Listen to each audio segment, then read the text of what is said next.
Thank you very much indeed. Here is the Prime Minister.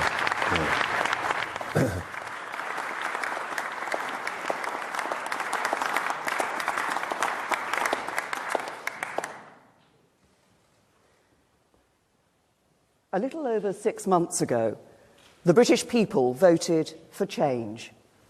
They voted to shape a brighter future for our country. They voted to leave the European Union and embrace the world. And they did so with their eyes open, accepting that the road ahead will be uncertain at times, but believing that it leads towards a brighter future for their children and their grandchildren too. And it is the job of this government to deliver it.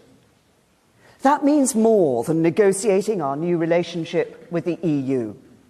It means taking the opportunity of this great moment of national change to step back and ask ourselves what kind of country we want to be.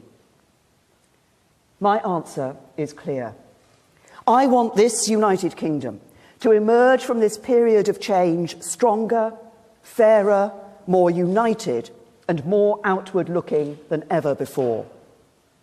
I want us to be a secure, prosperous, tolerant country, a magnet for international talent, and a home to the pioneers and innovators who will shape the world ahead.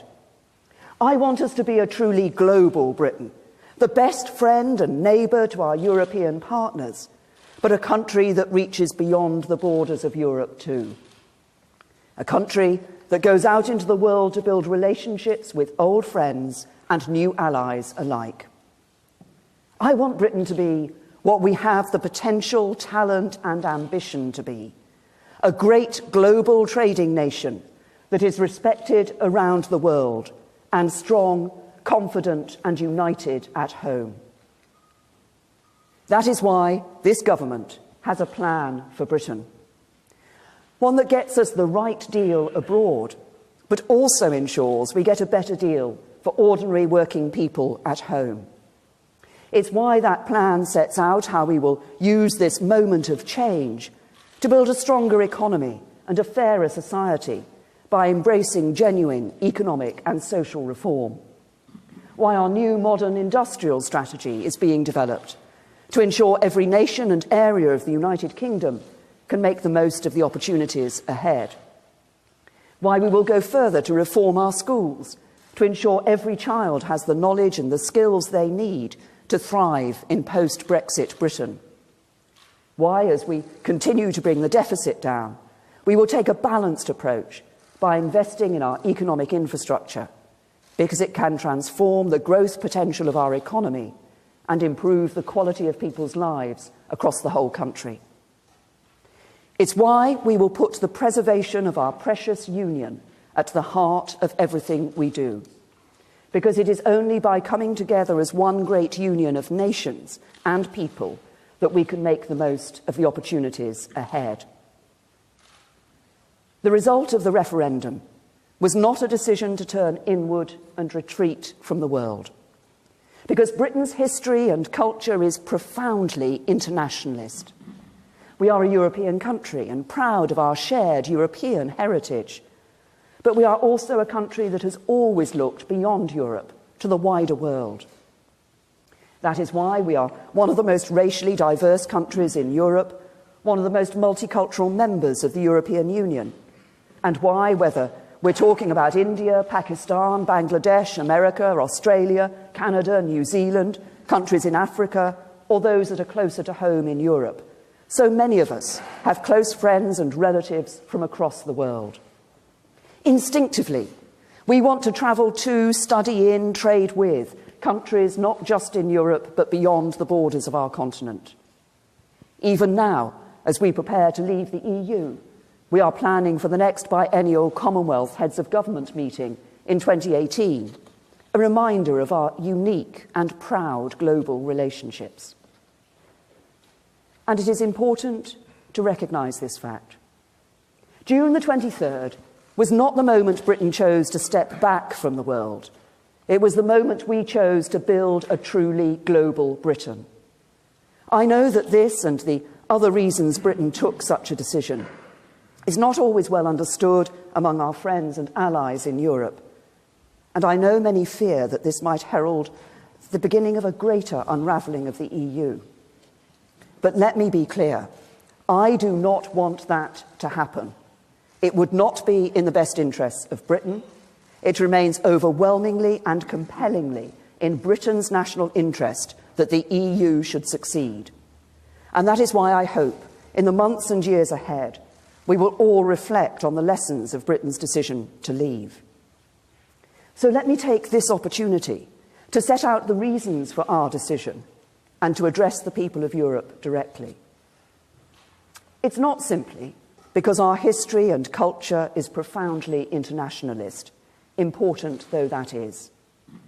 Many in Britain have always felt that the United Kingdom's place in the European Union came at the expense of our global ties and of a bolder embrace of free trade with the wider world. There are other important reasons too. Our political traditions are different. Unlike other European countries, we have no written constitution, but the principle of parliamentary sovereignty is the basis of our unwritten constitutional settlement. We have only a recent history of devolved governance, though it has rapidly embedded itself. And we have little history of coalition government. The public expect to be able to hold their governments to account very directly. And as a result, supranational institutions, as strong as those created by the European Union, sit very uneasily in relation to our political history and way of life. And while I know Britain might at times have been seen as an awkward member state, the European Union has struggled to deal with the diversity of its member countries and their interests. It bends towards uniformity, not flexibility. David Cameron's negotiation was a valiant final attempt to make it work for Britain. And I want to thank all those elsewhere in Europe who helped him to reach an agreement. But the blunt truth, as we know, is that there was not enough flexibility on many important matters for a majority of British voters. Now, I do not believe that these things apply uniquely to Britain. Britain is not the only member state where there is a strong attachment to accountable and democratic government, such a strong internationalist mindset, or a belief that diversity within Europe should be celebrated. And so I believe there is a lesson in Brexit, not just for Britain, but if it wants to succeed, for the EU itself. Because our continent's great strength has always been its diversity. And there are two ways of dealing with different interests. You can respond by trying to hold things together by force, tightening a vice-like grip that ends up crushing into tiny pieces the very things you want to protect. Or you can respect difference, cherish it even, and reform the EU so that it deals better with the wonderful diversity of its member states. So to our friends across Europe, let me say this. Our vote to leave the European Union was no rejection of the values we share. The decision to leave the EU represents no desire to become more distant to you, our friends and neighbours. It was no attempt to do harm to the EU itself or to any of its remaining member states. We do not want to turn the clock back to the days when Europe was less peaceful, less secure, and less able to trade freely.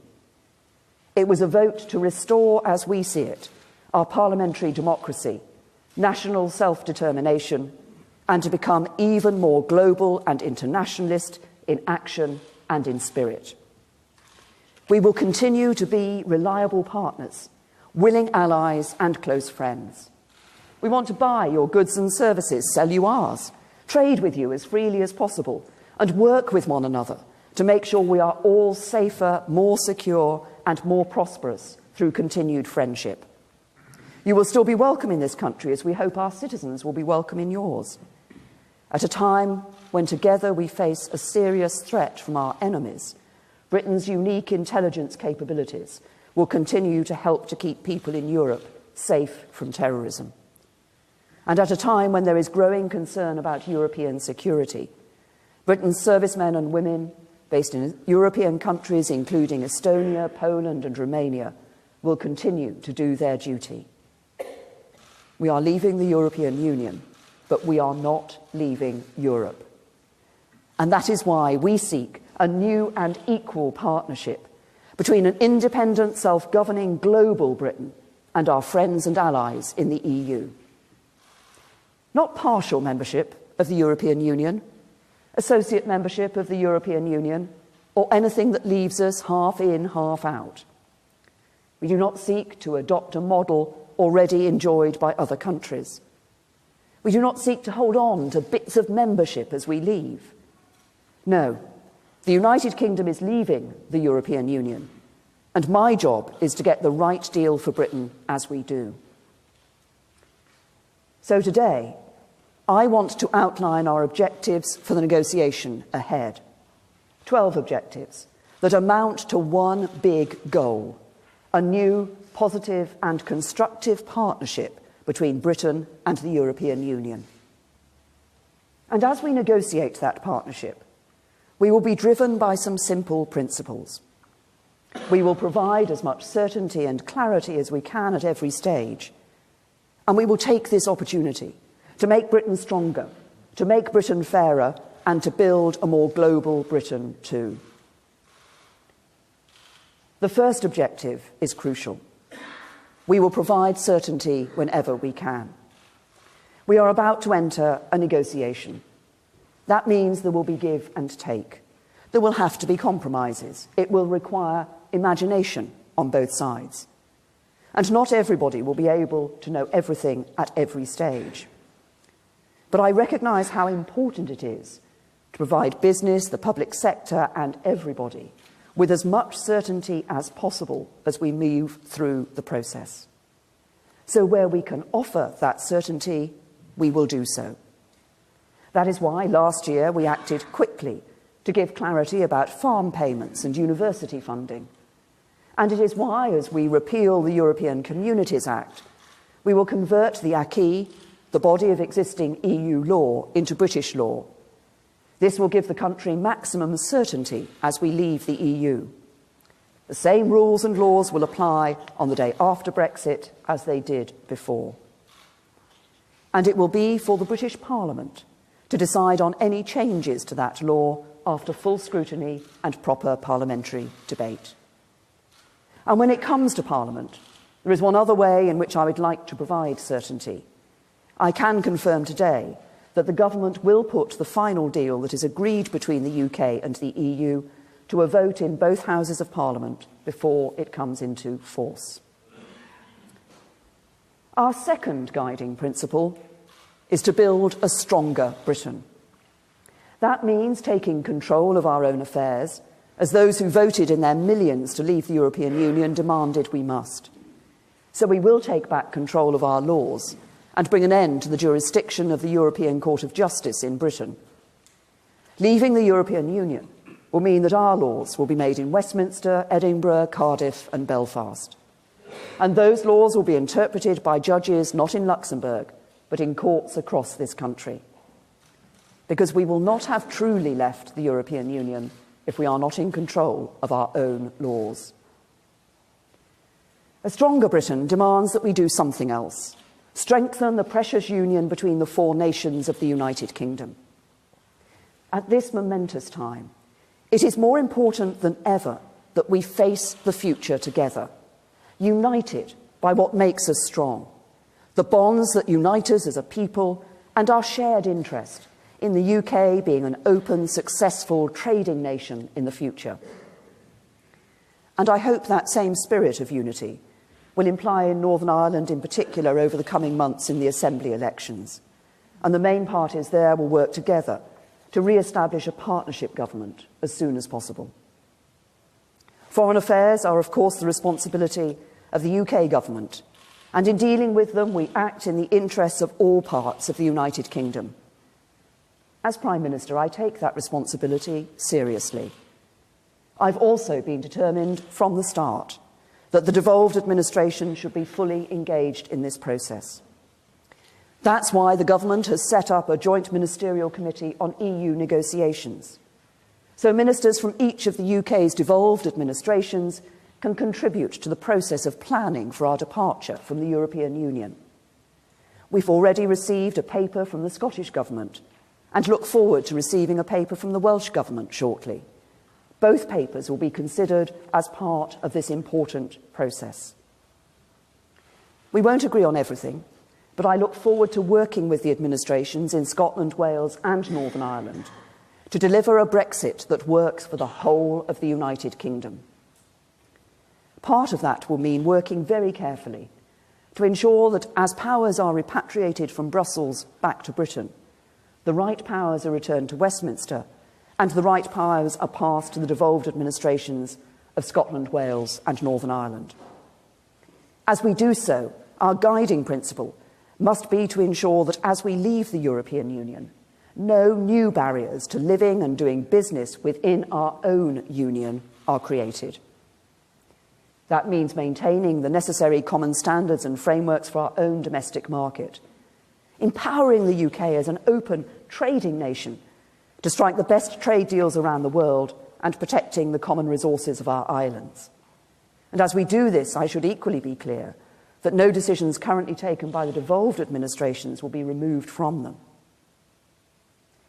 We cannot forget that as we leave, the United Kingdom will share a land border with the EU, and maintaining that common travel area with the Republic of Ireland will be an important priority for the UK in the talks ahead. There has been a common travel area between the UK and the Republic of Ireland for many years. Indeed, it was formed before either of our two countries were members of the European Union. And the family ties and bonds of affection that unite our two countries mean that there will always be a special relationship between us.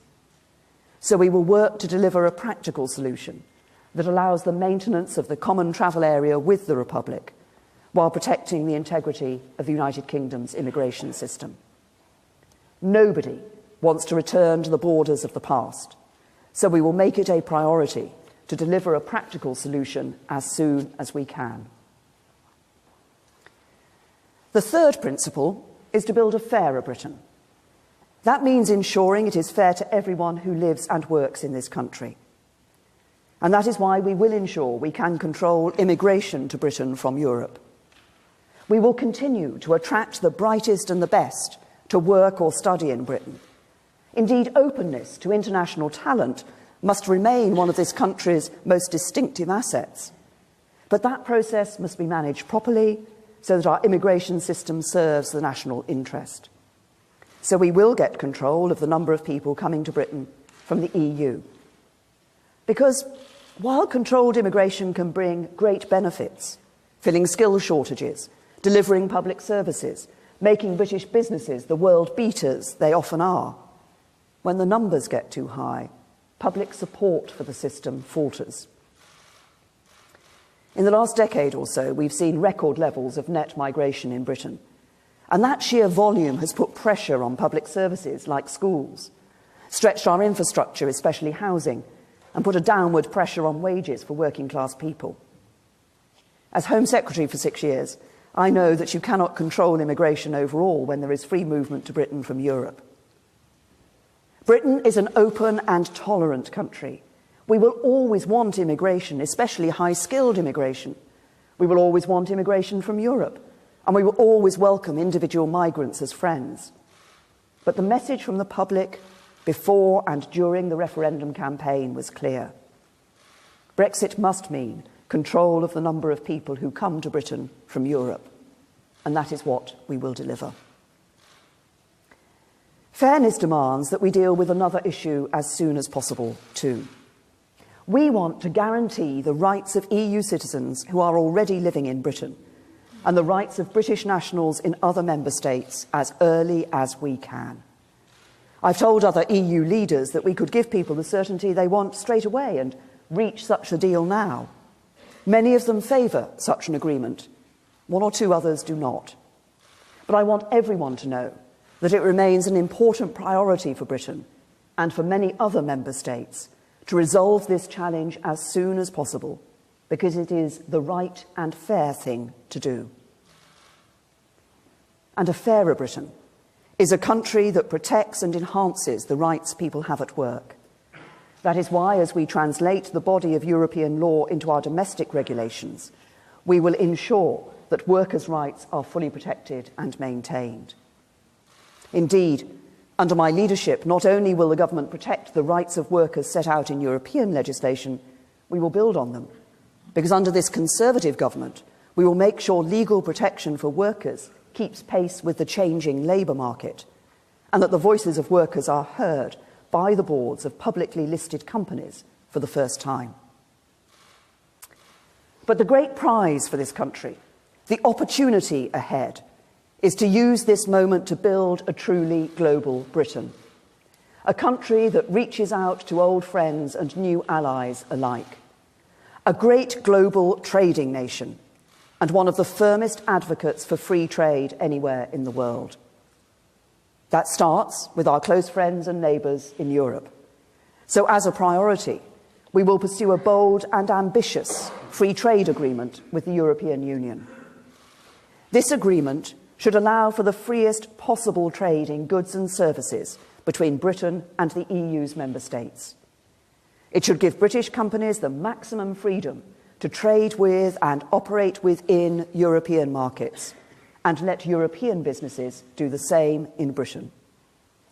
But I want to be clear.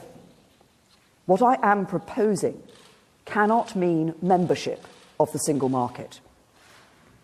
European leaders have said many times that membership means accepting the four freedoms of goods, capital, services, and people. And being out of the EU, but a member of the single market, would mean complying with the EU's rules and regulations that implement those freedoms without having a vote on what those rules and regulations are. It would mean accepting a role for the European Court of Justice that would see it still having direct legal authority in our country. It would, to all intents and purposes, mean not leaving the EU at all. And that is why both sides, in the referendum campaign, made it clear that a vote to leave the EU would be a vote to leave the single market. So we do not seek membership of the single market. Instead, we seek the greatest possible access to it through a new, comprehensive, bold and ambitious free trade agreement. That agreement may take in elements of current single market arrangements in certain areas, on the export of cars and lorries, for example, or the freedom to provide financial services across national borders, as it makes no sense to start again from scratch when Britain and the remaining member states have adhered to the same rules for so many years. But I respect the position taken by European leaders who have been clear about their position, just as I am clear about mine. So an important part of the new strategic partnership we seek with the EU will be the pursuit of the greatest possible access to the single market on a fully reciprocal basis through a comprehensive free trade agreement. And because we will no longer be members of the single market, we will not be required to contribute huge sums to the EU budget. There may be some specific European programmes in which we might want to participate. If so, and this will be for us to decide, it's reasonable that we should make an appropriate contribution. But the principle is clear. The days of Britain making vast contributions to the European Union every year will end. But it is not just trade with the EU we should be interested in. A global Britain must be free to strike trade agreements with countries from outside the European Union too. Because important though our trade with the EU is and will remain, it is clear that the UK needs to increase significantly its trade with the fastest growing export markets in the world. Since joining the EU, trade as a percentage of GDP has broadly stagnated in the UK. That is why it is time for Britain to get out into the world and rediscover its role as a great global trading nation.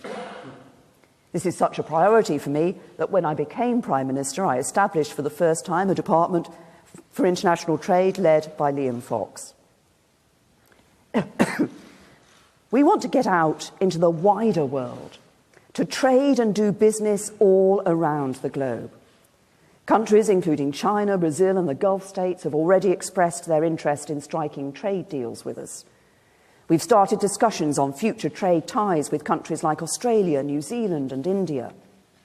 And President-elect Trump has said Britain is not at the back of the queue for a trade deal with the United States, the world's biggest economy, but front of the line. I know my emphasis on striking trade agreements with countries outside Europe has led to questions about whether Britain seeks to remain a member of the EU's customs union. And it is true that full customs union membership prevents us from negotiating our own comprehensive trade deals. Now, I want Britain to be able to negotiate its own trade agreements, but I also want tariff-free trade with Europe and cross-border trade there to be as frictionless as possible. That means I do not want Britain to be part of the common commercial policy, and I do not want us to be bound by the common external tariff. These are the elements of the customs union that prevent us from striking our own comprehensive trade agreements with other countries. But I do want us to have a customs agreement with the EU. Whether that means we must reach a completely new customs agreement, become an associate member of the customs union in some way, or remain a signatory to some elements of it, I hold no preconceived position. I have an open mind on how we do it. It is not the means that matter, but the ends. And those ends are clear. I want to remove as many barriers to trade as possible. And I want Britain to be free to establish our own tariff schedules at the World Trade Organization, meaning we can reach new trade agreements, not just with the EU, but with old friends and new allies from outside Europe too. A global Britain must also be a country that looks to the future. That means being one of the best places in the world for science and innovation. One of our great strengths as a nation is the breadth and depth of our academic and scientific communities, backed up by some of the world's best universities. And we have a proud history of leading and supporting cutting-edge research and innovation. So we will also welcome agreement to continue to collaborate with our European partners on major science, research and technology initiatives. From space exploration to clean energy to medical technologies, Britain will remain at the forefront of collective endeavours to better understand and make better the world in which we live. And a global Britain will continue to cooperate with its European partners in important areas such as crime, terrorism and foreign affairs. All of us in Europe face the challenge of cross-border crime, a deadly terrorist threat, and the dangers presented by hostile states. All of us share interests and values in common, values we want to see projected around the world. With the threats to our common security becoming more serious, our response cannot be to cooperate with one another less, but to work together more. I therefore want our future relationship with the European Union to include practical arrangements on matters of law enforcement and the sharing of intelligence material with our EU allies. I'm proud of the role Britain has played and will continue to play in promoting Europe's security. Britain has led Europe on the measures needed to keep our continent secure, whether it's implementing sanctions against Russia following its action in Crimea, working for peace and stability in the Balkans, or securing Europe's external border. We will continue to work closely with our European allies in foreign and defence policy, even as we leave the EU itself. These are our objectives for the negotiation ahead, objectives that will help to realise our ambition of shaping that stronger, fairer, global Britain that we want to see. They are the basis for a new, strong, constructive partnership with the European Union, a partnership of friends and allies, of interests and values, a partnership for a strong EU and a strong UK. But there is one further objective we are setting. For as I have said before, it is in no one's interests for there to be a cliff edge for business or a threat to stability as we change from our existing relationship to a new partnership with the EU. By this, I do not mean that we will seek some form of unlimited transitional status in which we find ourselves stuck forever in some kind of permanent political purgatory. That would not be good for Britain, but nor do I believe it will be good for the EU. Instead, I want us to have reached an agreement about our future partnership by the time the two-year Article 50 process has concluded. From that point onwards, we believed a phased process of implementation in which both Britain and the EU institutions and member states prepare for the new arrangements that will exist between us will be in our mutual self-interest. This will give businesses enough time to plan and prepare for those new arrangements. This might be about our immigration controls, customs systems, or the way in which we cooperate on criminal justice matters. Or it might be about the future legal and regulatory framework for financial services. For each issue, the time we need to phase in the new arrangements may differ. Some might be introduced very quickly, some might take longer. And the interim arrangements we rely on are likely to be a matter of negotiation. But the purpose is clear. We will seek to avoid a disruptive cliff edge, and we will do everything we can to phase in the new arrangements we require as Britain and the EU move towards our new partnership. So these are the objectives we have set. Certainty wherever possible, control of our own laws, strengthening the United Kingdom, maintaining the common travel area with Ireland, control of immigration, rights for EU nationals in Britain and British nationals in the EU, enhancing rights for workers, free trade with European markets, new trade agreements with other countries, a leading role in science and innovation, cooperation on crime, terrorism and foreign affairs, and a phased approach delivering a smooth and orderly Brexit. This is the framework of a deal that will herald a new partnership between the UK and the EU. It is a comprehensive and carefully considered plan that focuses on the ends, not just the means, with its eyes fixed firmly on the future and on the kind of country we will be once we leave. It reflects the hard work of many in this room today who have worked tirelessly to bring it together and to prepare this country for the negotiations ahead. And it will, I know, be debated and discussed at length. That is only right. But those who urge us to reveal more, such as the blow-by-blow details of our negotiating strategy, the areas in which we might compromise, the places where we think there are potential trade-offs, will not be acting in the national interest. Because this is not a game or a time for opposition's sake. It is a crucial and sensitive negotiation that will define the interests and the success of our country for many years to come. And it is vital that we maintain our discipline. That is why I've said before and will continue to say that every stray word and every hyped-up media report is going to make it harder for us to get the right deal for Britain. Our opposite numbers in the European Commission know it, which is why they are keeping their discipline. The ministers in government know it, which is why we will also maintain ours. So however frustrating some people find it, the government will not be pressured into saying more than I believe it is in our national interest to say. Because it's not my job to fill column inches with daily updates, but to get the right deal for Britain. And that is what I intend to do. I am confident that a deal and a new strategic partnership between the UK and the EU can be achieved. This is firstly because, having held conversations with almost every leader from every single EU member state, having spent time talking to the senior figures from the European institutions, including President Tusk, President Juncker and President Schulz, and after my cabinet colleagues David Davis, Philip Hammond, Boris Johnson have done the same with their interlocutors, I am confident that the vast majority want a positive relationship between the UK and the EU after Brexit. And I am confident that the objectives I am setting out today are consistent with the needs of the EU and its member states.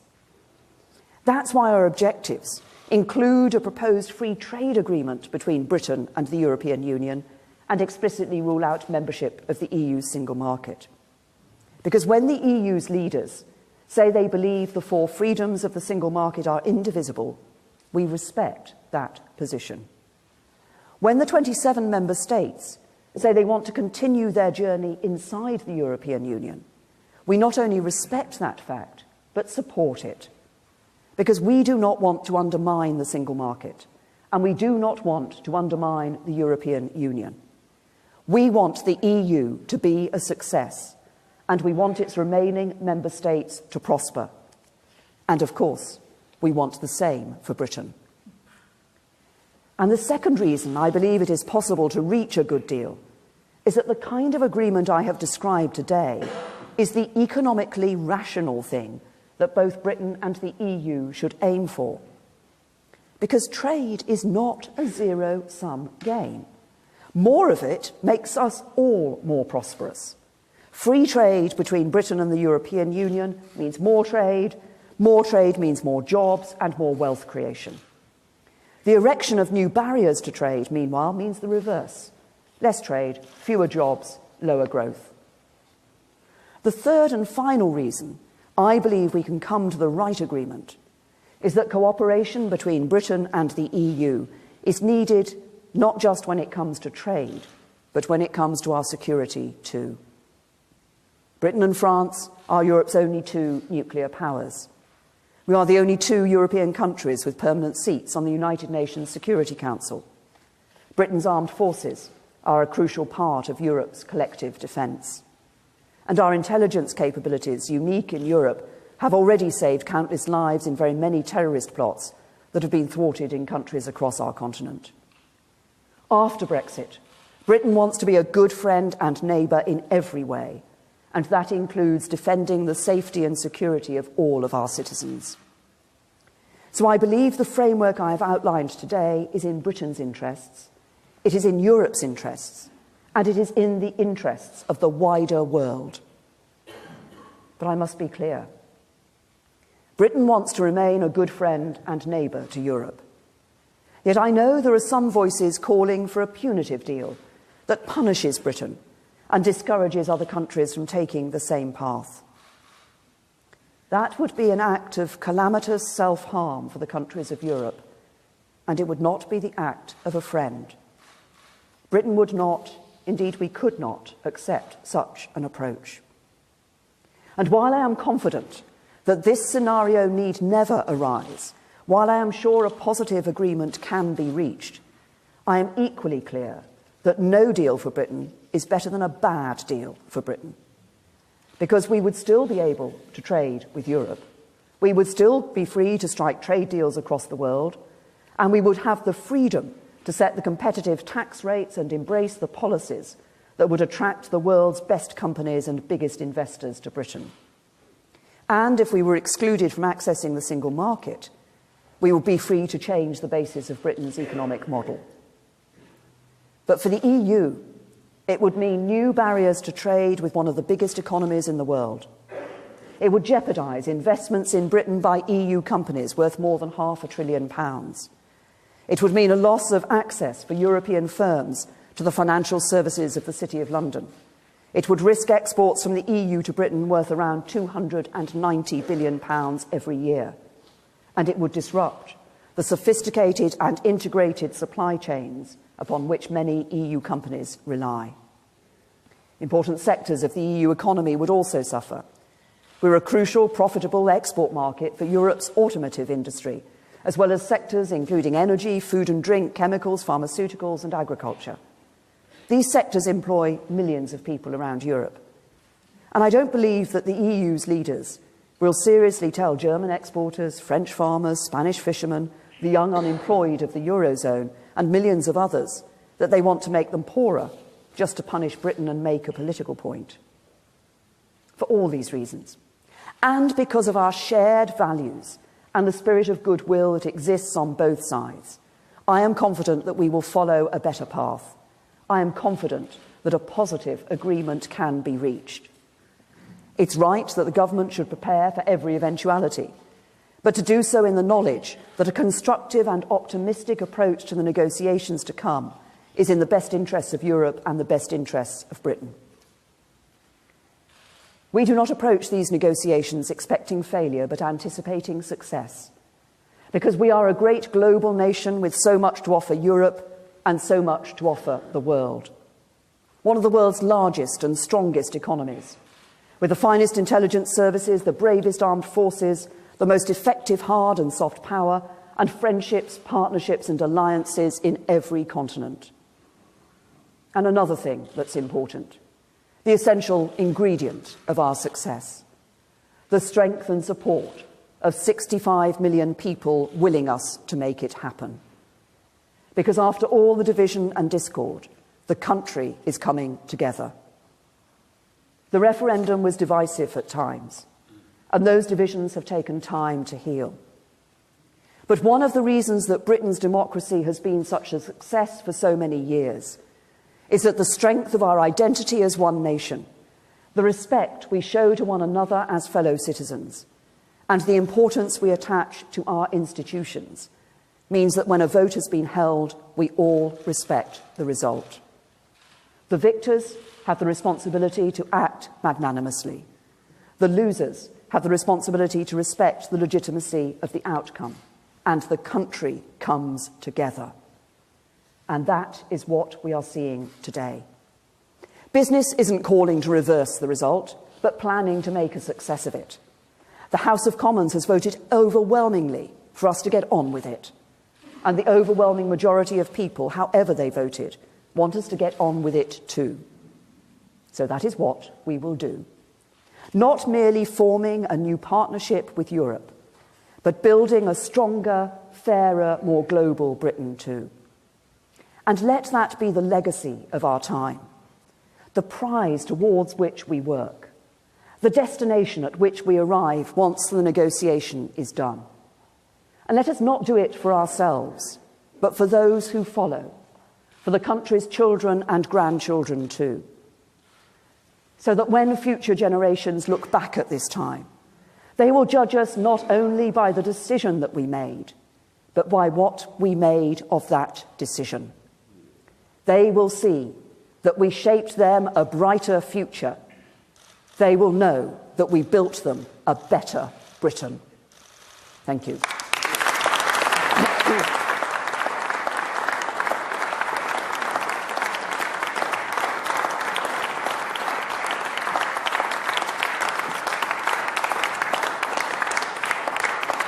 Now, I think we have a few members of the press here who might have some questions. Laura. Thank you, Prime Minister. Laura Koonsberg, BBC. During the referendum campaign, you said plainly you believed if we left the EU and the single market, the country, its families, its citizens would be worse off. Now, either you have changed your mind, or, as Prime Minister, you have made a decision that you believe will leave the country and its citizens poorer. Which is it?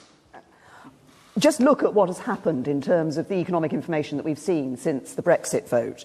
What we've actually seen is that all the economic indicators have been more positive than people had predicted. It's only earlier this week, that the IMF confirmed that we were the fastest growing economy last year.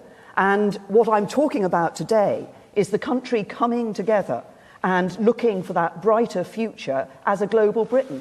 This isn't just about us leaving the European Union. We are leaving the EU. We're not leaving Europe. We are leaving the EU. We will be embracing the world. This is about a confident future, a trading nation that is out there bringing prosperity here to the United Kingdom. But in doing that, I think that will be a benefit to other countries in Europe and also a benefit across the world stage. Francis. Hello, Francis Elliott from The Times. Is the question of whether there's a preferential access for EU nationals part of the negotiation, or do you commit today to treating the successor immigration system will treat EU nations exactly the same as non-EU nations? And a cheeky second one, if I may. Does Britain still believe in a two-state solution in the Middle East? Well, I'm very happy to answer the second one very easily. Yes, we do continue to believe in a two-state solution in the Middle East, and that is everything that we will be working for, we have been, and we will continue to work for. On the immigration issue, I've set out clearly we want to control our immigration to the UK from the EU. The Home Office is working on the various ways in which that could be achieved. But I've also set out clearly today that we do recognise the importance of us welcoming people to come here into the UK. We want to welcome the brightest and the best. We know the benefits that can bring. We recognise the value of the contribution that has been made by people from the European Union who've come here to the UK in the past and are still here.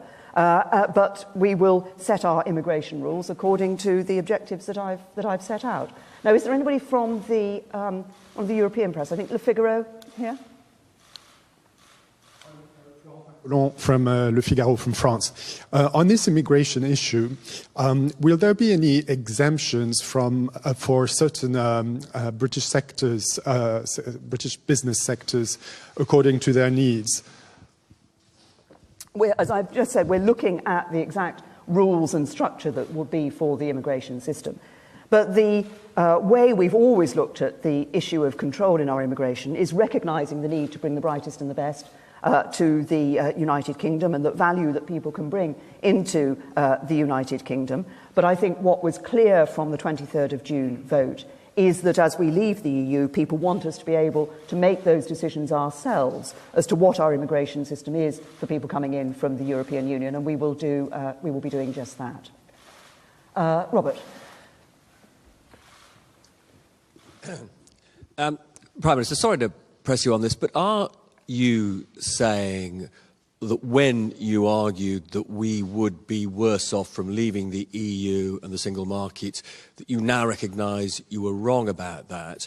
And you've confirmed that Parliament will have a vote on the final deal. If Parliament were to reject the final deal, would we still be in the EU? Well, first of all, I mean, it's not a surprise to anybody. Everybody knows that I campaigned on the Remain side of the argument, and the government is formed of people who campaigned on both sides of the argument when the referendum came. But what we're now doing is actually saying, and as I say, the economic, what we've seen in the economy since we took that vote to leave has been more positive than many had predicted in advance of the vote being taken. But what today is about is us coming together and saying what are the opportunities we can now embrace across the world and in our future relationship with the EU, our partnership with the EU, opportunities that will increase that prosperity for the United Kingdom. And we will go out there across the world, we will search those out and we will bring them home. I'll take one, sorry. What does it mean? Well, there will be a vote for the British Parliament when it comes to the deal, as I've said. I mean, we've already had, if you think about it, the British Parliament voted overwhelmingly for this to be a choice of the British people. The British Parliament recently voted overwhelmingly, effectively, for the government to get on with it. And I'm sure that the British Parliament will want to deliver on the views of the British people and respect the democratic decision that was taken. I'll take one more question from another journalist. I think we have Spanish. Yes, El País. Pablo Quimón from El País. In the negotiation of that new ambitious free trade and customs agreement, could you confirm that you rule out any financial contribution to the European Union and that migration will be completely out of the table? And would the main negotiation weapon be the threat of becoming a tax haven? Well, first of all, I mean, as I made clear, obviously another thing people voted for when they voted to leave the European Union is to stop us constantly every year paying very large amounts of money to the EU. But as I also said, there may be aspects that and particular projects that we might want to be members of, and it may be that contributing to the costs of those is appropriate. But I think you use the phrase, I think the main weapon that we will be using. This is not about a weapon. This is not about a confrontation. This is about two sides coming together to negotiate and to agree a deal that is going to be in the interests of both sides. I think this is crucially important. We don't look at this as just saying what's going to be right for the EU, for the UK. I want to ensure we get a deal that's right for the UK. But in doing that, I believe we will also see a deal that is right for the European Union as well. I want to approach this in a positive, optimistic way.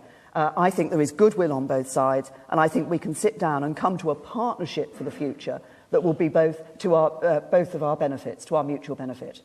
Thank you.